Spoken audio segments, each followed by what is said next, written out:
What's up, guys? Welcome to a live lesson. Today we've got an electric drum set here, and it is the TD30, one of Roland's brand new kits. Yep. And I would like you to play a little intro song. Is that cool? We're going to, yeah. I don't know if we're getting any audio from it, though. Oh. Let's see if we're all set up yet. Oh, here we go. Is. Nice.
Awesome, man. That's a cool little jam. Yeah. Guys, I hope you're enjoying it so far with the Roland TD30. It's a lot of fun. And actually, what I was just playing to, if it sounded really repetitive, it was actually just a loop. So you can actually add your own little loops on a little USB stick.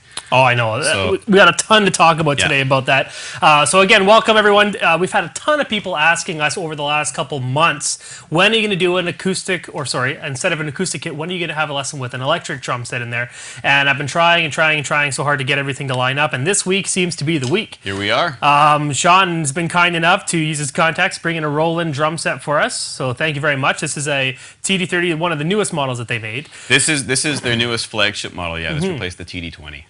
Yeah, it's an incredible kit. A little expensive. Obviously, it's not one that a lot of people are going to go out and grab the top-of-the-line electronic drum set. No, this is meant for someone who is most likely going to be using it live on the stage as well. A lot of guys will buy an electronic kit and it sits in the corner, but as you can see, this kit looks great from the front. So this isn't just a sit-in-the-corner kit. This is a put it on the stage, show everyone.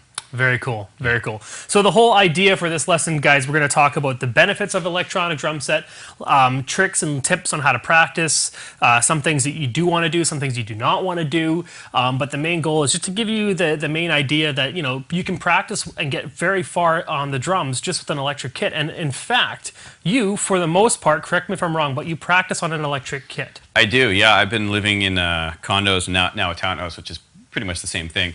And yeah, I've been practicing on an electronic kit for about 5 years now. I'd love to practice on an acoustic kit, and I do sometimes, but the bulk of my practicing is done on an electronic kit because I can practice whenever I want, and no one ever tells me to stop practicing. Yeah, that's awesome. It's great. And the chops and the skill you have is incredible. So that's why when we thought about who to do the lesson on an electric kit, who better else but someone who practices on it regularly. You guys have questions about this? I know there's going to be quite a bit of questions regarding electric kits. It's going to be more of a discussion, kind of a lesson today, although we are going to talk and have a lot of playing, I hope. Yep. But please get your questions in, guys. If we have to go a little later, we will, because I know there's going to be tons of questions just based on the forums and the responses that we've got just saying we're doing a lesson on this. So I'm pretty sure there's going to be a ton of questions.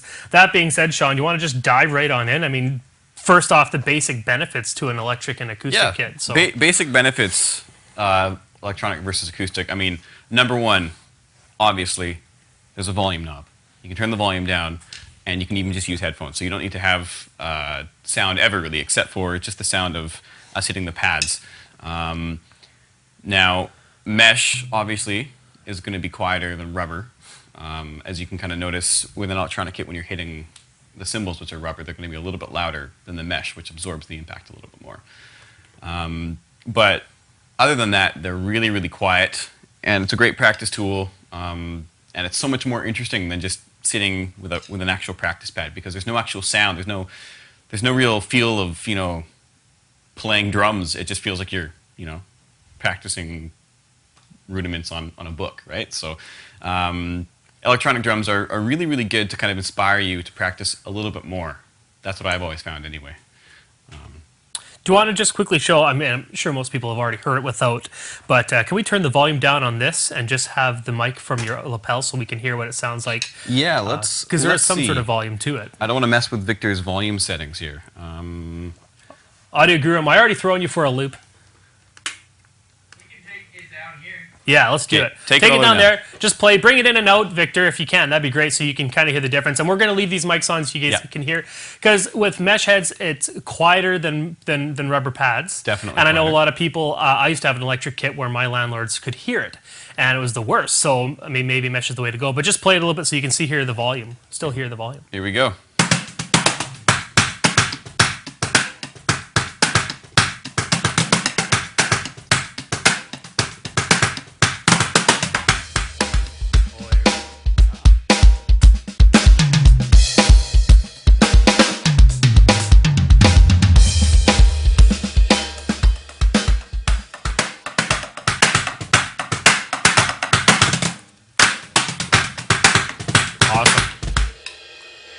Now, one thing you might have noticed is the kick sounds a little bit loud, but that's actually the pedals bottoming out. Someone's modified this pedal. I think Jared modified it a little bit, and so it's actually bottoming out. It's normally not that loud.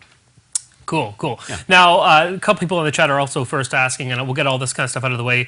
How much does this kit run? How much does the module itself run? And does this do the same kind of thing that like a cheaper $900 kit would do? Okay, well, on to the second question first. No, it doesn't do... It'll do more than what the $900 kit does. Mm-hmm.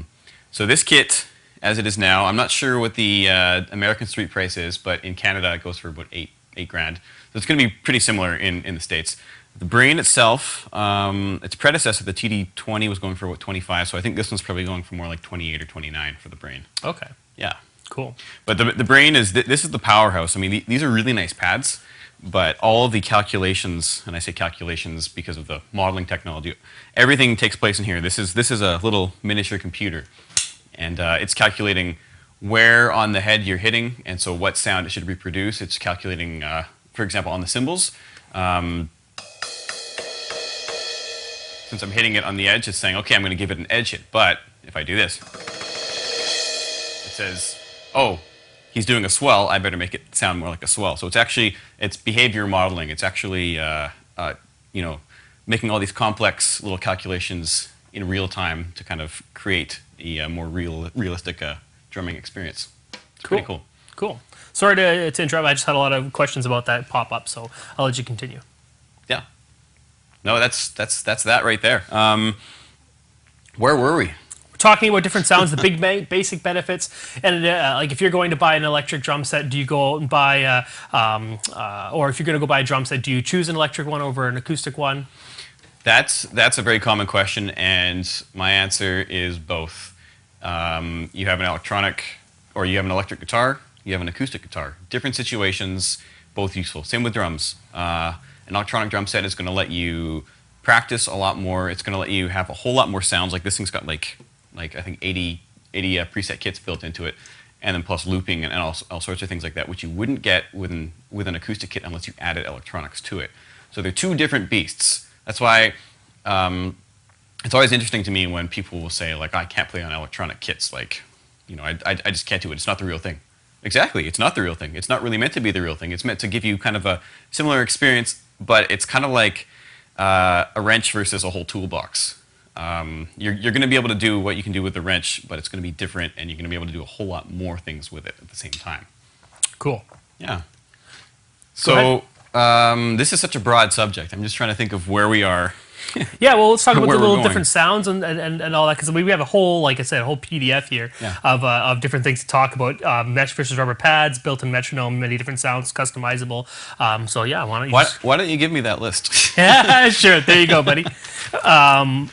Yeah. So any electronic kit is going to have a lot of different sounds. That's one of its really strong points.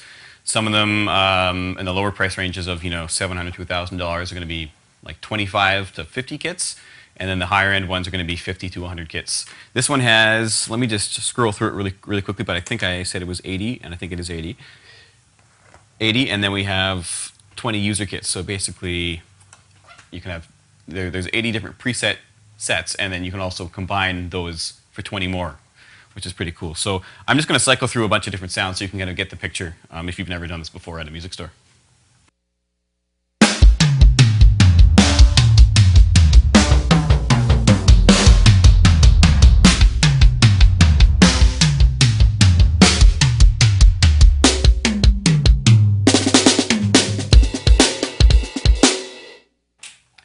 You'd never really have access to a kit that sounds like that normally. That's why it's kind of cool to have an electronic set. Totally, yeah. Or there's some melodic kits on here.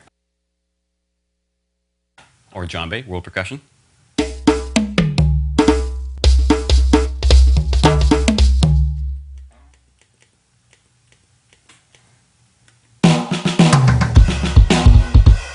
Kind of funky.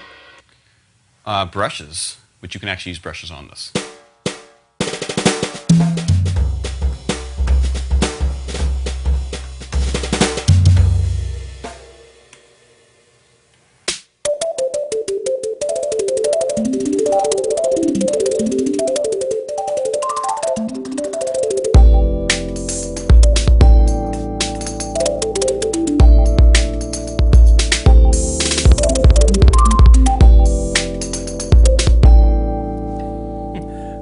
Just a lot of fun. What was that one called? Vision, is it? Vision.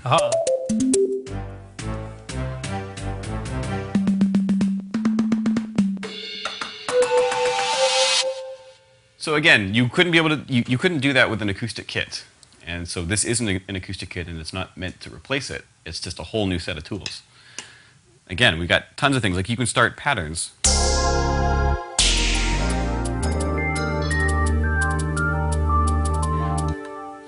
So you can do a lot of different things. So that's, you have a lot of different sounds. You have a lot of different, usually play-along songs too. So if we dig into the patterns on here, and any electronic kit generally, with the exception of a few, is going to have 20 to 40 to 50 to 60 built-in play-along songs. So this one's got a ton.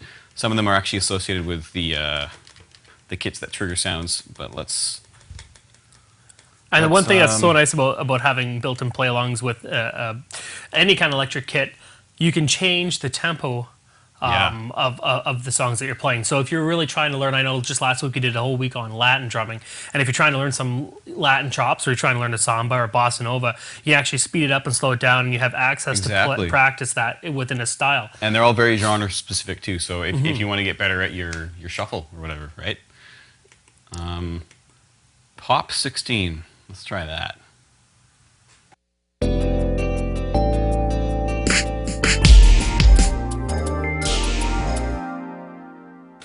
That was the wrong kit for the song. Let me just change the kit back. Certain kits have triggers right when you hit the cymbal, and that one actually brought in a completely different play-along loop to it. Don't do that. Do this. So this is better.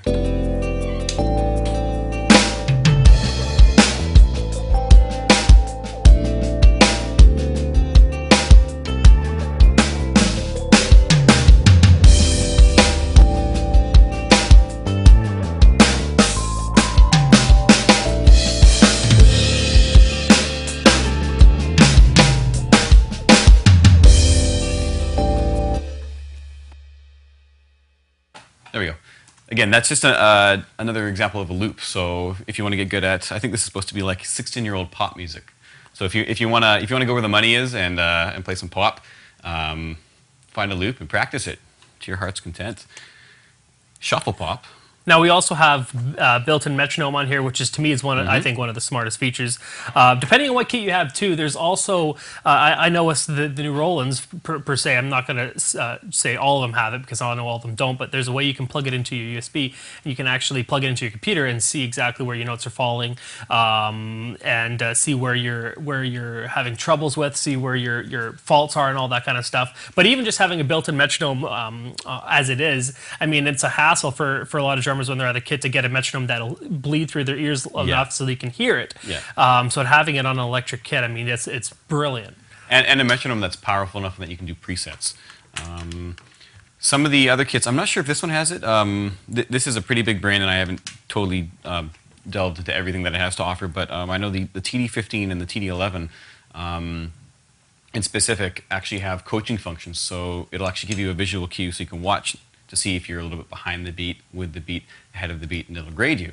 So it's a really great way to, again, it's a great practice tool, and it's a great way to sort of gauge how you're improving, and if you're improving, or maybe if you're not improving and you need to start. So, and actually, yeah, we'll go to the next song, and we will add a metronome into it, since it's got the built-in metronome. So if I play it.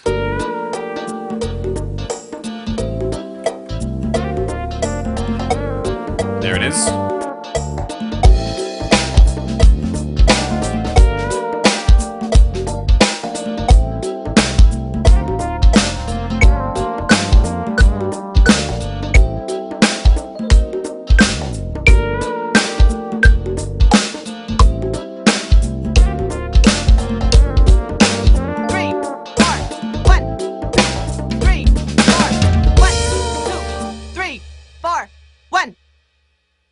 There's Callum Reese's angry metronome. That voice is hilarious.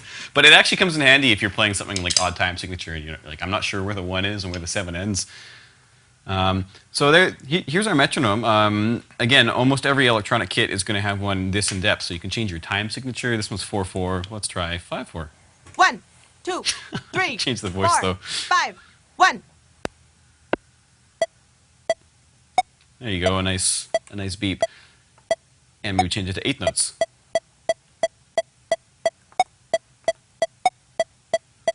One, 2, 3, 4, 5. 1, 2, 3, 4, etc. Right?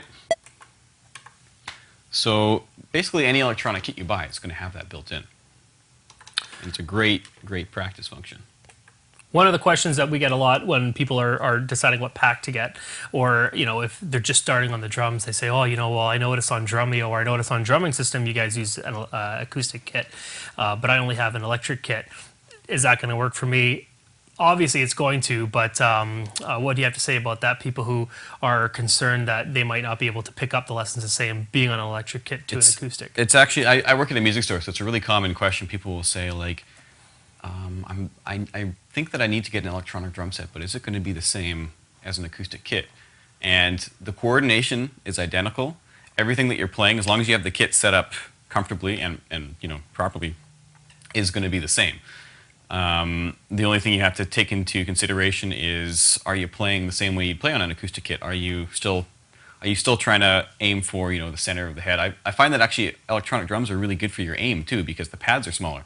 So you get used to hitting at a smaller surface, whereas some guys, especially new players, you have such big surfaces to hit on an acoustic kit, and you can tell because the entire head is just totally ravaged the whole way around. Mm-hmm. When you see a really experienced player, it's usually like just like little sections, and so an acoustic kit actually really helps with your accuracy. The feel is definitely different. You've got mesh, as we've got here, and you've got the rubber pads. Now I find that rubber doesn't feel real, mesh doesn't feel real. They're different. I like the feel of mesh a little bit more because you can tighten it or loosen it. So you can have your high toms a little bit tighter. You can have your floor toms a little looser. You don't want to develop some killer floor tom chops on an electronic kit and then get onto an acoustic kit and you just can't do it because you had them tuned as high as snare drums before. So you definitely want to look out for overdeveloping certain abilities just on the electronic kit.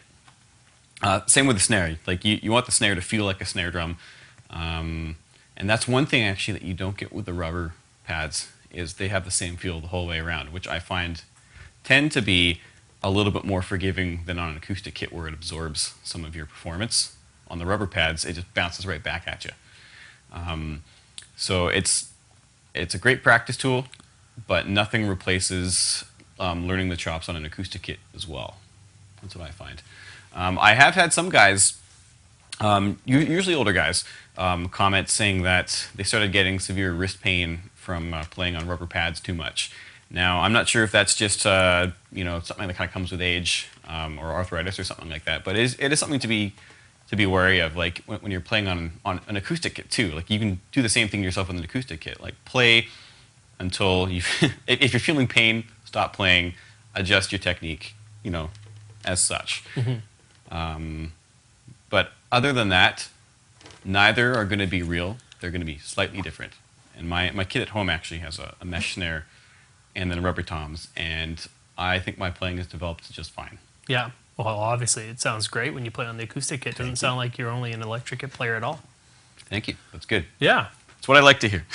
Let's talk about these bottom few here. I mean, you got built-in play-alongs, mixing. One thing that I wanted to really get into, and one thing I don't know if anybody utilizes a lot of, but with electric kits, you can plug in your own audio. Yeah. And all you need to do with some of the students from Drumeo, they actually even output their audio from the live lessons right into there so they can listen, play along, and practice right along with the lesson as like, with the drumming system, with any kind of product you have. But why don't you give us some obviously, it's pretty simple with the mixing and all that, but... yeah, so every kit, I shouldn't say every kit, but every kit that you would find in a store these days is going to have an auxiliary or a mix in, which is going to be either a 1/4 inch or a stereo mini, so an 1/8 inch in. But these days, the music world is finally catching up to technology, and you can now use USB sticks. So a couple of the tracks I was messing around with, and some more that we'll play along to, are actually on the USB stick, and you just plug it in. And this is coming to a lot of kits these days. And then you can actually just access your tracks like kind of like a built-in MP3 player sort of thing. And then you can obviously set the mix. Like since this is the big flagship kit, we've actually got a built-in mixer with faders right on the front, which makes it really, really easy on the fly to adjust. But if you don't have that, like my TD9 at home, you've still got built-in functions on the inside where you go scroll through the menu and put the kit volume up and put the track volume down, or vice versa, whatever you like. But it's really, really great for trying to learn to practice to songs and stuff, where you can actually have a cohesive mix all together rather than what some guys will do. Or you're on your acoustic kit and you've got some giant tower speakers just blasting at you, and by the time you've actually learned how to play the whole Green Day song, your ears are bleeding, and yeah, I wouldn't be able to do that. So this it's just a really easy way to mix it all together. I've also seen some guys, they'll have 2 sets of headphones. They have the one like the in-ears with the song playing, and then they have their other big over-ear ones with the kit. But that's really uncomfortable. It's just so much sound blasting at you. So the mixer is just really, really handy. Of course, you also have your metronome volume that you can raise and lower, and sometimes ambience too. This one's got a bunch of built-in effects, some EQ, some room mics, and some reverb and echo and stuff like that. But it's really handy. And then you also have, on almost every kit, the ability to record yourself. So you can play, listen back, and see how you did, which is a great function. I found that I didn't really start improving until I started hearing how I was playing, because when you start out, you're like, yeah, I'm awesome. This is great. And you play, and you're like, okay, that was... Or you listen back to the recording, you're like, that was good. But what the heck happened there? I didn't even notice that I did that. Yeah. And so now you know to watch for it. Oh, I noticed that I did it. I'm gonna correct it for next time. And you do, and you get better. It's huge. Recording is huge. I think on this one, let's try it on this one. Sure. I was going to say, I want to hear this kit more. I want you to play some more on this, because it's just so much to talk about. When you're sitting here beside the kit, it's kind of weird because usually you feel the bass drum and you feel the snare going on, but you can't feel it anymore. You just hear it, right? So it's kind of weird. But you're going to record something? Let's record something. Perfect. And it's going to record once I hit the pads.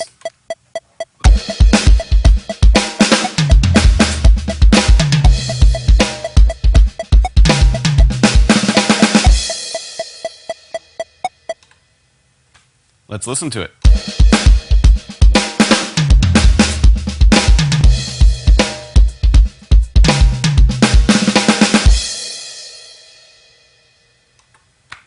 yeah, so a few things I would have done better.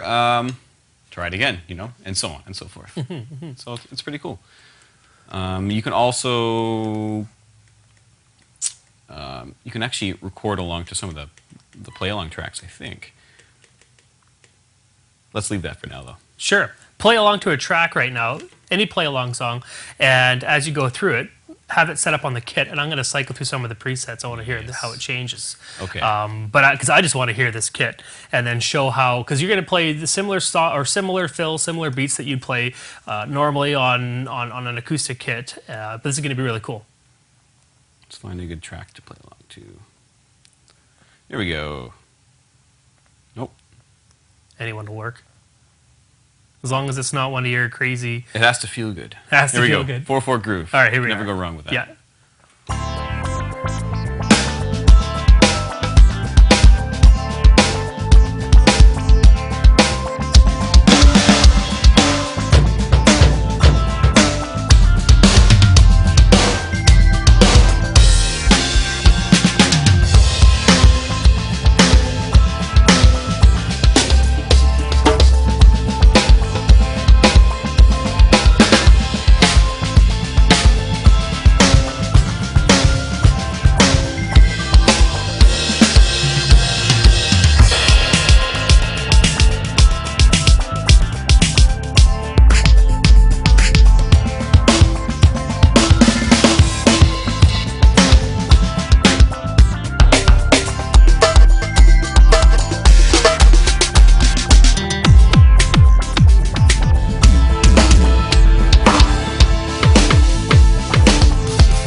Awesome. Too fun. Yeah, no kidding.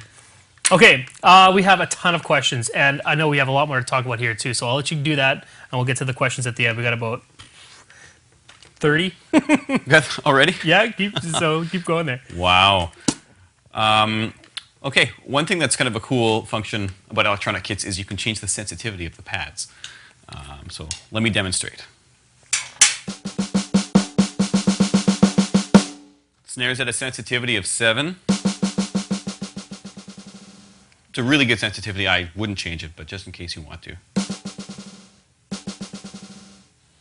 Let's crank it.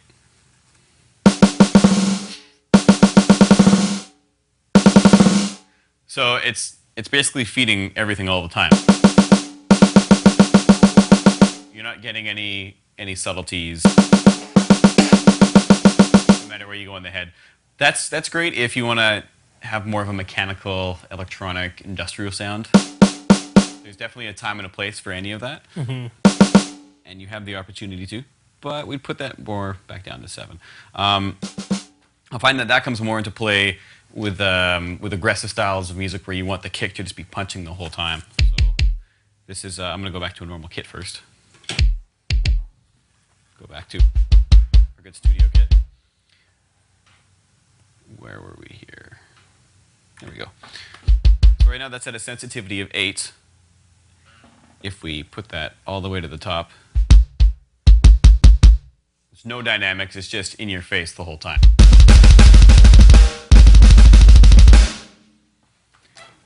I wouldn't recommend that if you're practicing trying to get tighter at the double bass, because that's actually going to create the illusion that you're a more powerful player than you are. If you really want to hear how you're playing, use the sensitivity tool to your benefit and have it pretty low, and then that's really going to force you to work on your power.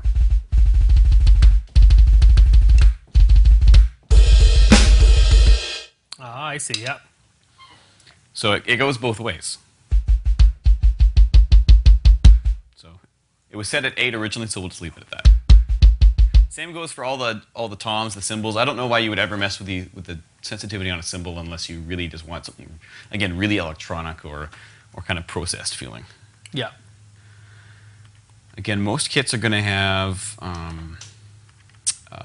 ambience.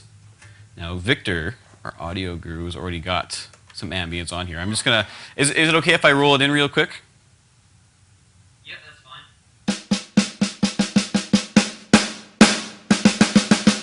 You guys guys notice that? Yeah. Really just opens it up. So if you really want that Bryan Adams sound.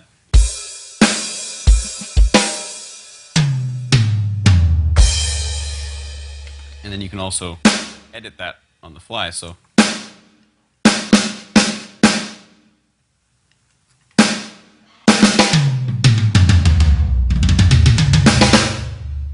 it's really good if you're going for a specific sound. One reason you would actually want to do that, and one reason why this is really helpful, it's gone, is using the output to record. This kit, again, this is the flagship, so it's got direct outs for all the drums. That's not normal. What you're normally going to get is just a stereo out, so a left and a right. So you can actually do your mix in here, add a little bit of ambience, so a little bit of reverb, mess with the EQ a little bit, maybe some compression.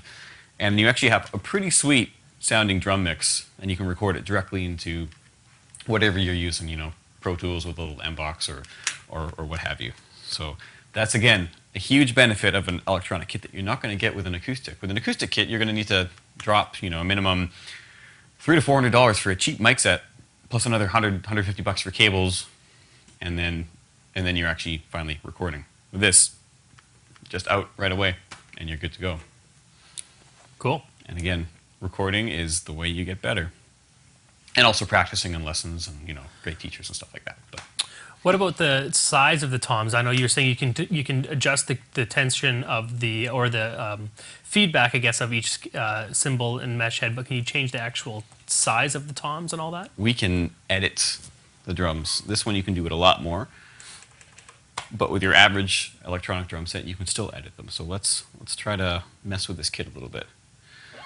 Let's see, instrument, there you are. Let's say we want a different sounding snare drum. This is a little bit maybe too bitey. Let's go for something a little bit more dull. That's a maple. That's not what we want. That's a superphonic. There, so a little bit more dry, flat sounding.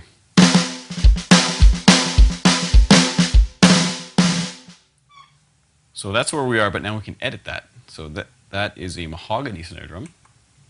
Let's change how deep it is. Right now it's set to 5.5 inches deep. Now this is getting a little bit more in depth. Usually you can just change the tone. This is actually changing the depth, which is pretty in depth, no pun intended. So here, 8 inches for your 80s power ballad.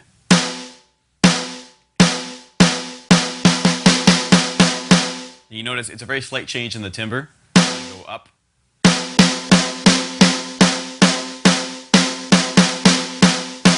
So that we're back at 5.5. We can change the head type. Or sorry, the head, head type. I didn't know you could even do that too. That's You great. can, and actually this one I guess is fixed. So this one you can't. Most of them you can. So we can mess with the head tuning on this though.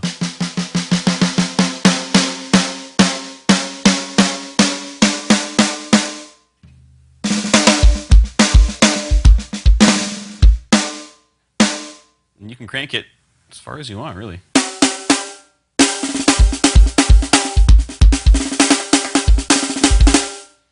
Don't you wish you could tune your acoustic drums that easily? Yeah, Like, seriously.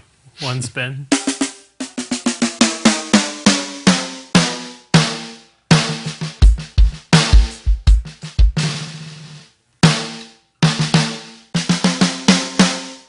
Change the muffling. Right now it's got donuts on it. Right now it's open. See it? A little more overtone. The strainer is set to loose and it's a fixed position, so you actually can't change it. You can change the mic position. That's So insane. it's so in depth. Your average electronic drum set is going to have tuning up and down and maybe muffling. You're not going to have all that extra insane stuff that this adds, but it's pretty cool to have if you've got the honkin' mamma jamma drum set. We'll switch back to the original stainless. Was that it? Yes, that was it. Cool. I have a feeling we have lots of questions. We do. One thing I wanted to ask when we have this in our points there to talk about how to get used to an electric kit versus acoustic. Is there any kind of exercise that you do, because you play live with an acoustic, if I'm not mistaken? I do. Yeah. And when you go home to practice, is there any rituals or is there any practice exercises that you do when going back and forth to maybe get yourself more used to it? Or There's no real specific things you do. You just need to be aware of how you play on the different feel and kind of compensate for that. So on my kit at home, where I've got the rubber toms, I just need to remember that there's a lot more bounce from the rubber toms, and so whatever I'm doing on there is going to be a little bit easier than when I take it back to my kit at home. And so you want to keep that in consideration. There's no real actual specific rituals or specific exercises per se I could say you do, except for just to use it for what it is, which is a great practice tool, and in a kit like this case, a great performance tool too, but a great practice tool just to learn your beats, practice whenever you can, and take advantage of all the sweet stuff that's packed into the module here. cool. Well, let's get into some questions. I will say that I saw the Trans-Siberian Orchestra live, and the drummer plays on a electronic kit, and at the time it was a TD-30 or 20 at the time, but that was the first big stadium gig show. Like, you're doing a stadium gig event and he's playing on an electric kit. Yeah. Really cool though. It sounded great.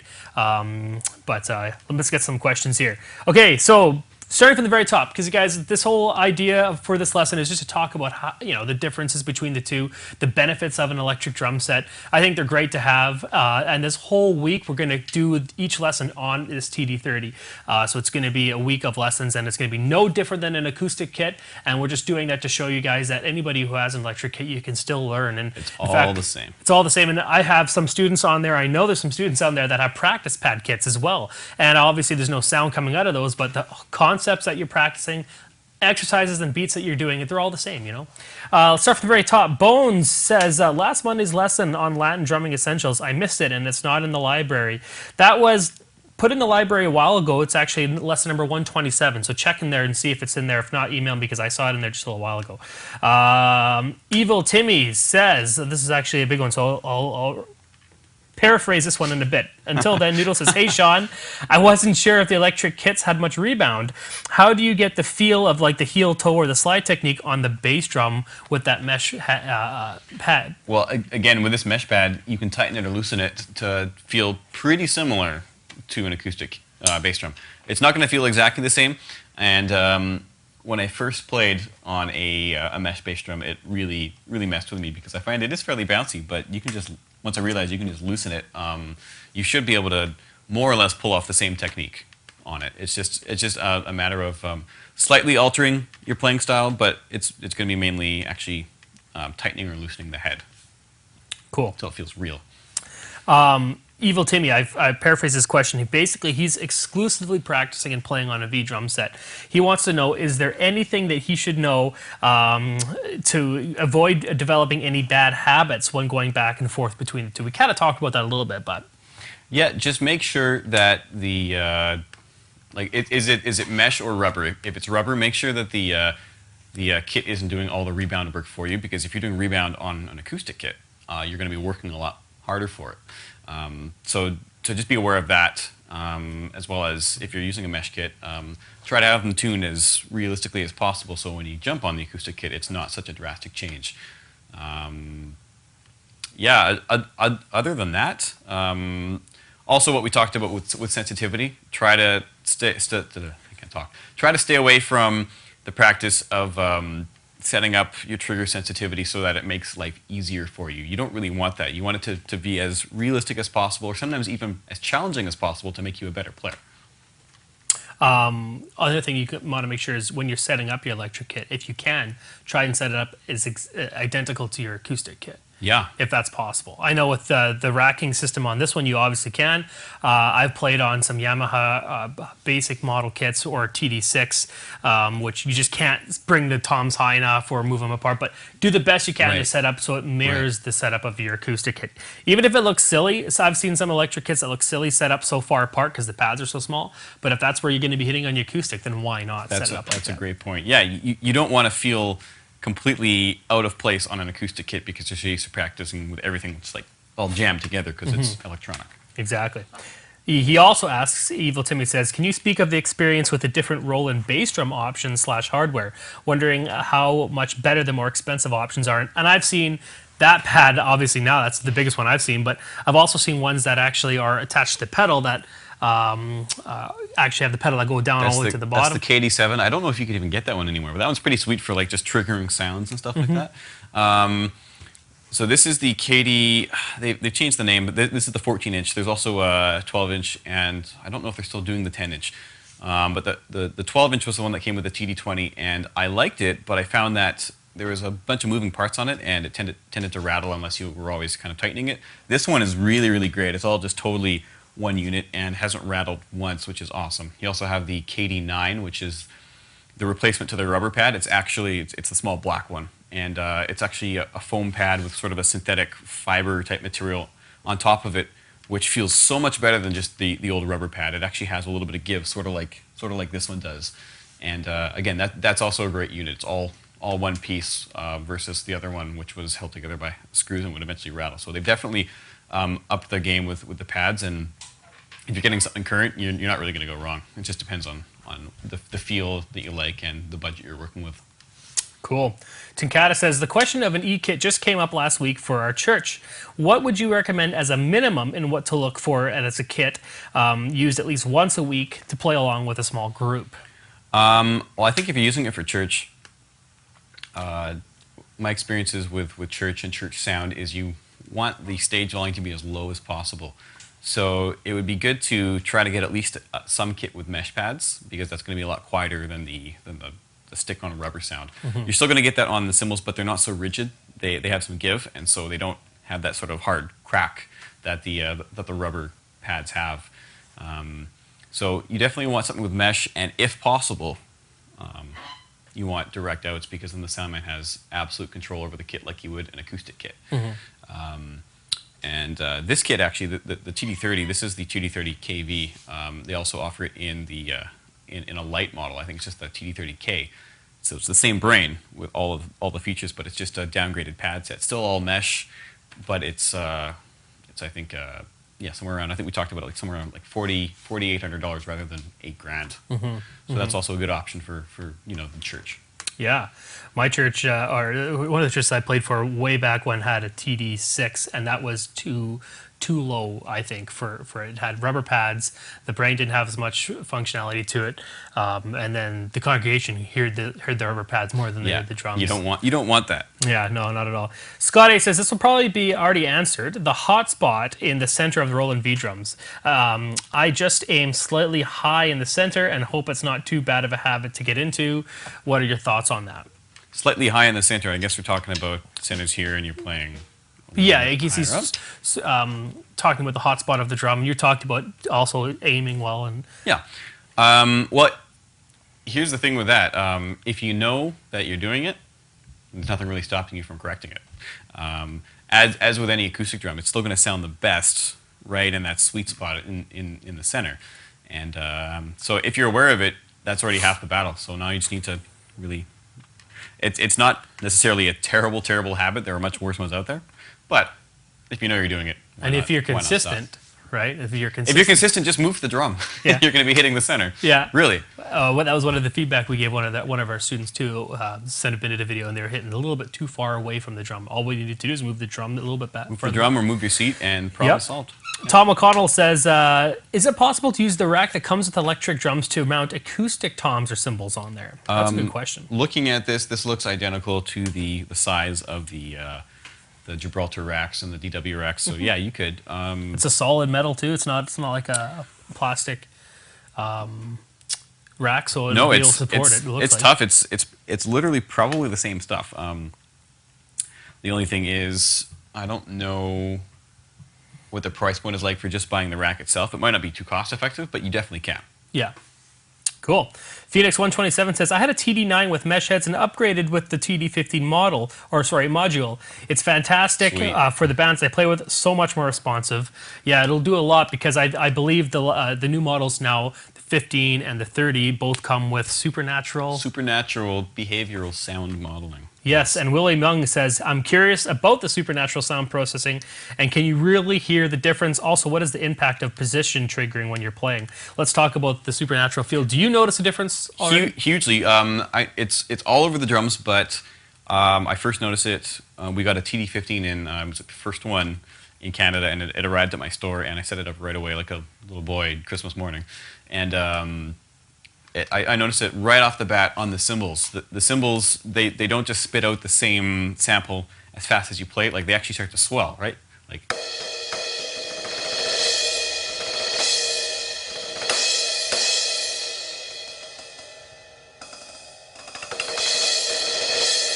So depending on the way that you're playing, it's actually going to be calculating different sounds different ways, and I find that the cymbals just sound more rich because they're not like stacking the same sound over top of each other, which starts to sound thin after a while. It becomes an actual one big kind of cymbal sound. So you definitely notice that on the cymbals, on the TD30 as well as the TD15, and a little bit on the TD11. With the snare's pretty cool. It's pretty sensitive, but I'm gonna hit in the center, and I'm gonna move out to the outside, and you're gonna notice it's gonna totally change.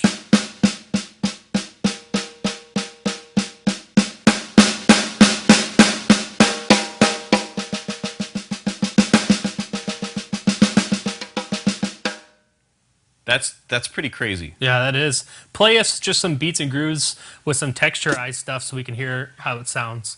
Let's do it.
So even with the toms, you can tell like you're hitting by the rim versus in the center. So it's pretty cool. You can be really expressive. That wasn't a very good example because, you know, on the fly, but you can be really, really expressive. Well, we have the TD20 in the other room there, and already like just practicing on that compared to this, there's no real comparison. It seems like it's quite a big difference. But anyway, there's also lots of other different kits too. There's the Alesis out there. There's the Box 2. I don't know if you've heard about that one. Two box, sorry. Yeah. And there's also the, there's also Yamaha makes a couple different kinds of Alesis. So there's a lot of different options out there for you, and all of them make higher end and lower end models. Yeah, there's some pretty nice kits out there. Simon Stewart says, hey, Dave and Sean.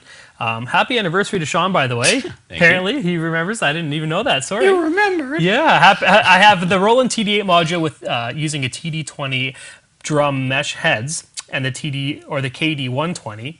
I don't know those model numbers. KD120, that's the 12-inch mesh pad, I think, for the kit. Okay, yeah. And he's... and it's best kit for practicing at night. Have you ever tried using the Roland Friend-Dram with the TD30 kit? It's an awesome tool for creating new ideas, play-alongs on your own songs. I haven't used that yet. I've seen it demoed a few times, and that is pretty sweet, actually. Yeah, Friend-Dram, you can play along to songs and kind of like grade your score against other people in the world and your friends, and it's really, really cool. Yeah. Bobby Davis says, did you look into the other kits or just the TD30 and also the Alesis DM10 any count? I'm pretty sure you meant have you tried any other kits, and I've tried a lot of them. Actually, Yamaha has a really cool the new pads on Yamaha's are nice. And yeah, Yamaha's new kits are pretty sweet. They've kind of got that silicone pad. The one thing that I find makes them not quite unequal to a mesh pad is that you can't tune them. You can't change the feel. They're pretty much just as is, whereas a mesh pad you can tighten it or loosen it. But again, mesh pad doesn't feel like the real thing. Silicon pad, that Yamaha doesn't feel like the real thing. So whatever feels best for you is the one that you should get. And you can actually adjust the tension of those with the drum key, almost like a real with the drum hammer. key. Yeah. Crazy. Yeah. Vander Wayden says, do you use different drumsticks on a V kit versus an acoustic kit? Very good question. Very common question too. There's no need to really, except for size-wise. Like if you're a 2B player, use 2Bs. You're going to feel more comfortable. Just make sure you're not like smashing the crap out of your drums. Nylon tip versus wood tip, it's not going to make any difference sound-wise like it normally would on an acoustic kit. It's just the rebound is going to be slightly different. But I find that's not really a necessary thing that you need to do. If you like nylon sticks or nylon tip sticks, use them on the kit. If you like wood tip sticks, use them on the kit. But it's not really going to be making any sort of profound change in the sound or your playing. What if you have sticks that you're using on your acoustic kit that you've chopped up quite a bit from rim shots and from cymbals? Do you want to use those on an electric kit? Because I know sometimes people just grab the first pair of sticks from their bag. Yeah. If they feel good, sure. But is there any risk of the splinters coming off and poking through the mesh? That's my fear, especially when I have a couple frays coming off and I go to play an electric kit. I always get so scared that it's going to poke right into the mesh. Never happened to me. I'm sure, there's that one freak time where it's going to happen, but on my 5 years of playing on my electronic kits, never happened. It's never happened, eh? No. Good to know. Jason says, this is an awesome kit, but it's top of the line, so it should be awesome. And that's a good point. What should be a small, effective V kit for someone who just wants to use it more for a practice tool, not for an instrument? It depends on your budget, but if you're looking at just a practice tool, Yamaha and Roland both have lower budget entry-level kits. Yamaha's DT Explorer comes in at $700 roughly, but you just get the same rubber pad for the hi-hat and the snare and all the toms. So if you find that that's really not good enough, then you can move up to the Roland TD11, which I think they're going for $1,000 now. You get a mesh snare, you get a hi-hat pad. It's not going to be open and closed like this, but you get a hi-hat pad, and then you get the rubber toms, and that starts at $1,000. And you can upgrade that to all mesh for I think $15.99, $16.99, somewhere around there. So that's probably what you want to be looking at. Or you could even catch some of the discontinued TD4s. They're usually getting blown out or getting sold to use on Craigslist for quite a bit cheaper. And Pearl makes one called the E-Pro kit. It's one that's a mixture of acoustic and it's a hybrid, I guess you'd say. It's a pretty cool looking kit. Yeah. We've had a couple of those in the store, and they look really cool, and they don't necessarily play that great, but it's just the whole visual aspect that makes it feel... It still makes it feel good, even though by itself it's not really anything special. It's actually, I'm pretty sure it's actually just an Alesis DM10, but just rebranded, made red, and they call it the red box instead of the Alesis DM10. So all the sounds are fairly similar. So sounds aren't really that great, but it's just the visual aspect of having a real kit in front of you, and it just feels more real. So it's pretty cool. And if you wanted to, you could put acoustic heads on there. And you can put acoustic heads on there, and I think they're also selling the electronic pads just as is that you can put on your acoustic kit now. Cool. Yeah, Very pretty cool. Now, here's a question here from Scott A. Says, Roland specific, how tight are your V-drum heads? Thanks. He has a TD15. I like to keep them... I like it fairly tight on the snare, as long as it's not doing any work for me. I like the higher toms tuned a little bit down from the snare because you want it to feel real, and I like the floor tom actually fairly loose. These are actually fairly tight. They're just stock. I haven't actually loosened them yet, but normally I try to recreate the tension of an acoustic kit. So pretty tight for the snare because I like a tight snare. If you like a loose snare, go loose. Tighter on the toms, fairly loose and sloppy on the floor toms. Cool. Here's a question for both of us. This one's from Ryan the Lion 94. It says, what do you guys prefer, acoustic or electric? I prefer acoustic just because it's the age-old guy hitting a drum. But you need both. I feel you need both because you need one to be able to practice when no one wants you to practice, and then you need one to put on stage that looks totally badass that you can play on a mic up and do the real thing. So I think you need both. But if I had a gun pointed to my head, I'd go with the acoustic. Yes, I agree. I love the acoustic. Just textures and stuff that you can't really get out of yet, even with the supernatural feel. I told the audio Victor in the back, I says, I'm going to try and get this kit to surprise me and trick me into, because I was just not going to look, I was just going to listen to the mix come through. I wanted to see if I could tell if it was an acoustic kit or an electric kit, and I could still tell. But so there's still a lot of things that it can't do, little nuances that an electric or an acoustic kit could have. But I agree, it's great to have both. And one thing that you can do as well as you can mix and match. It's really common these days for producers to bring in an electronic kit like this and then use real cymbals, because cymbals, they really, really add to that feel of realness. It's totally different from hitting rubber. It just, you know, it feels totally different, wood on metal versus wood on rubber. So mix and match, add toms to your... actually, some guys, some of my regular customers will actually have a electronic kit and have a real snare because they just like the feel of the real snare, but everything else is electronic. So, well, on the Trans-Siberian Orchestra show that I went to, I think it was John Riley, I think is the drummer, but he had all acoustic cymbals up there with the electric pads on the kit. And I thought obviously it's because they have a whole orchestra there and the stage volume is too much. But yeah, I've seen a lot of people. Mike McAlco's big, huge drum kit that he has, his monstrosity of a kit. He's got electric pads on there as well. Yeah. Neil Peart, if you look at his solo, I mean, he turns around, he's got a Roland kit on there as well. Ange says, is it wise to put a patch pad on the kick mesh head? Head. It's not really gonna stick. I mean, it might. I'd be impressed if it did, but you don't really need to do that as long as you're using proper beaters.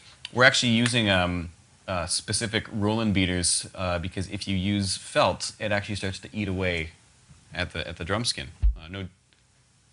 No joke. That's actually what happens. I didn't realize that for the longest time. So you would obviously recommend a plastic beater for any mesh head electric kit. Plastic or wooden or something that's not spongy and porous like felt, because it actually does start to eat away.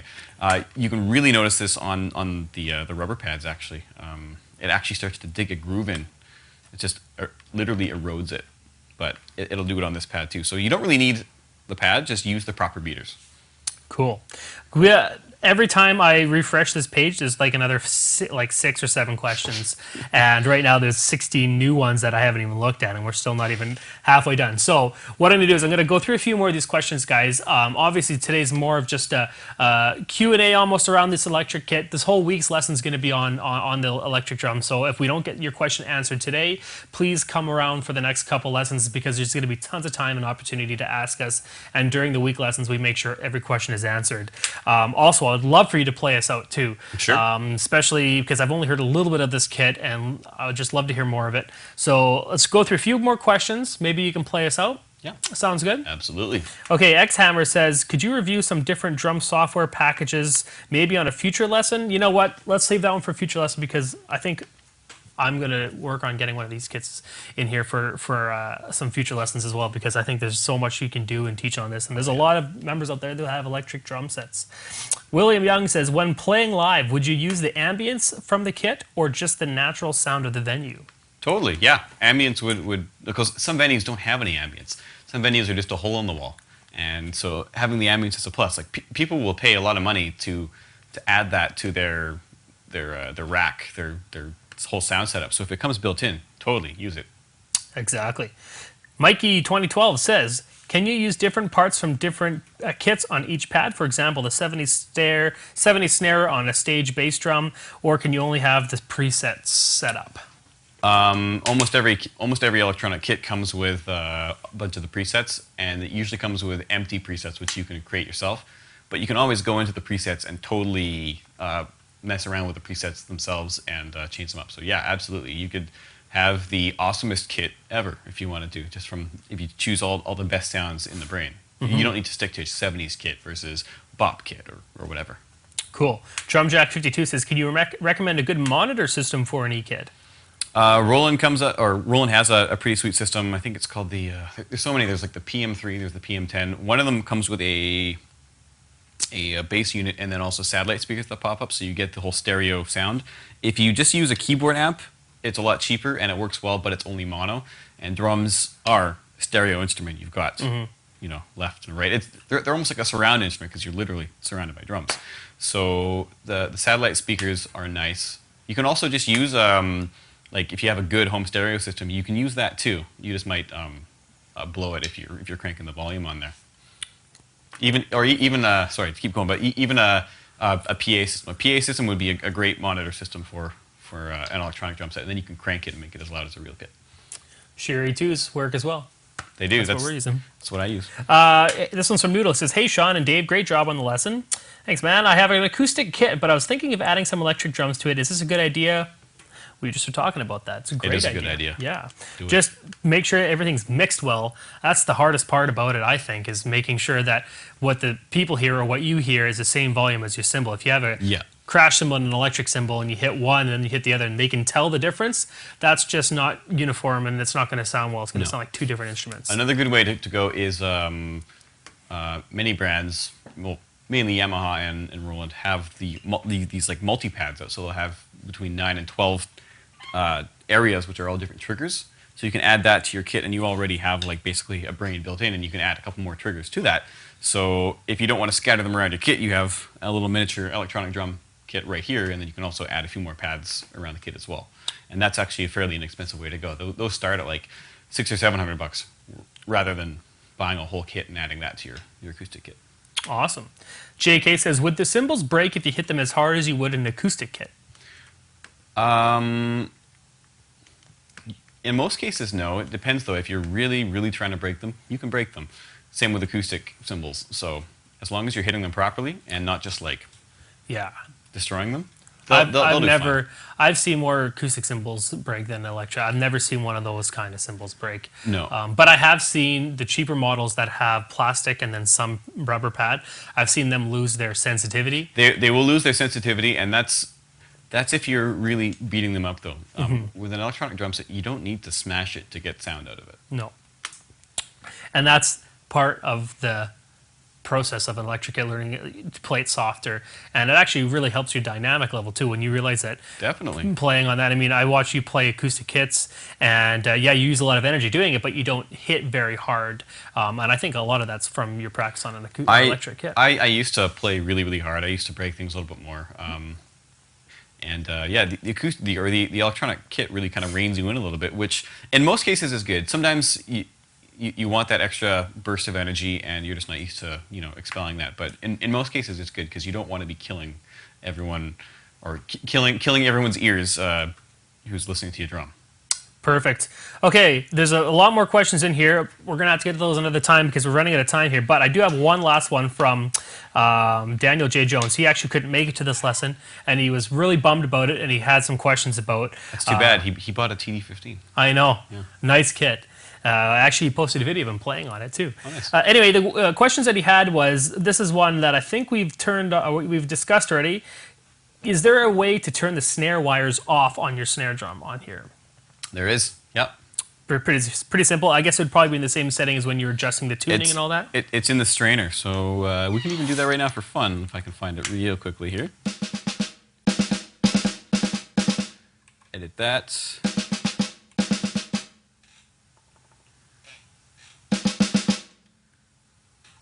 This is going to take too long, so we're not going to do it. But it's possible, and you can do it with most electronic drum sets. Okay.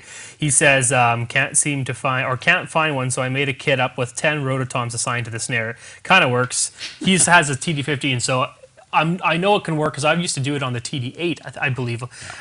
So Daniel, I know it works. Just got to figure out how to do it. Is it okay to use wood tips, brushes, or roots on the kit? We were talking about brushes already. But yep. This kit will actually do brushes.